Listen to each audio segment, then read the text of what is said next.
আসসালামু আলাইকুম। তো আজকের এই ভিডিওতে আমি আপনাদেরকে দেখাবো কিভাবে স্টার্টআপ পাসওয়ার্ডগুলো সেট করতে হয়।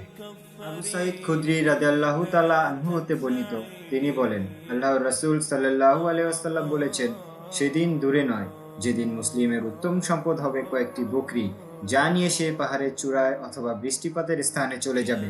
ফিতনা হতে সে তার ধর্ম সহকারে পলায়ন করবে। সহিহ বুখারী, হাদিস নং 19।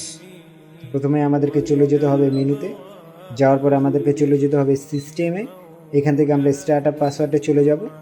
এখান থেকে আমরা এটিকে অন করে দিব এবং চেঞ্জ এ পাসওয়ার্ড, এখানে আমাদের ইনপুট কারেন্ট পাসওয়ার্ড দিতে হবে, যেটা ডিফল্ট 4টা 0 1 2 3 4 সেট বা এন্টার দেব। এখন আমরা এখানে নতুন পাসওয়ার্ড দেব। আমি 4টা 1 দিচ্ছি, 1 2 3 4 এন্টার। আবার অ্যাগেন দিতে হবে এই 4টা পাসওয়ার্ড, 1 2 3 4 দিয়ে দিলাম। আমরা এখন এটিকে দেখব এটি ঠিকঠাকভাবে কাজ করছে কিনা।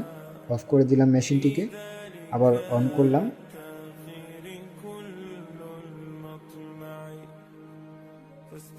তো মেশিনটি অন করার সাথে সাথে কিন্তু আমাদের এখানে পাসওয়ার্ড চাচ্ছে, তো আমরা আমাদের কাঙ্ক্ষিত পাসওয়ার্ডটি এখানে দিয়ে দিব, 4টা 1 1 2 3 4 এন্টার। তো এটি কিন্তু আনলক হয়ে গেছে। তো আপনারা চাইলে আপনাদের টেক্সিয়ান মেশিনগুলোকে এভাবে কিন্তু স্টার্টআপ পাসওয়ার্ড সেট করতে পারেন। ধন্যবাদ।